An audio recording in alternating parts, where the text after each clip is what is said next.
I'm Daniel Kemp from Southern Utah University. Today, we would like to talk to you about planting trees. The first thing that you want to consider while planting a tree is, how big is my tree going to get? Okay, so what you want to do is you always want to research what tree you're planting. How close is it to your house? How close is it to any structure or any other trees? You want to consider your area first and foremost.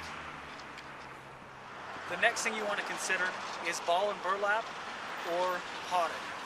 What you would like to look at is you would like to consider the ball and burlap first. If you do have to go with potted, consider trimming around the edges and cutting slits in the root ball before planting. What this will do is this will allow girdled roots that have just grown and grown and grown around in a circle while being in the pot to release and come out and get into the soil. Ball and burlap is your first choice, but if you have to go with a potted tree, then that's okay. The next thing that you want to consider when planting a tree is when you're digging your hole for your tree, make sure that your hole for your tree is bigger. Typically you want to go at least a foot around the edge of the tree to give it fresh soil to grow into. Trees do not grow down, trees grow out, and so they need soil on the sides of them to grow out into. So first, dig a big enough hole that you will be able to get your tree out. When you plant your tree, you always want to not bury it too deep.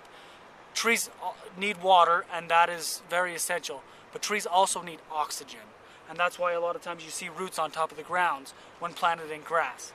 So always make sure when you plant your tree that you can see the root flare. The root flare here is coming out of the ground.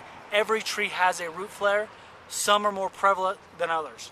So look for your root flare, you'll know exactly where your tree needs to be planted. Next, you would like to leave some type of tree ring around your tree. You want it to be able to not have to compete with the grass around it or other plants. So don't plant any other plants too close to your tree so it's not competing. Whenever you're done planting your tree, you've established a tree ring. Make a small moat around the tree to hold water. Over time, this moat, you'll want it to go down so it can gather water from all other places.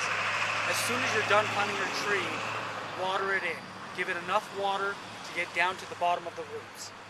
Also, throughout the next 2 weeks, you will want to continually keep water on those roots till they get somewhat established and they have a moist area. If you're on a drip system, you could water them several times a day, or you could water them at least twice a day by hand.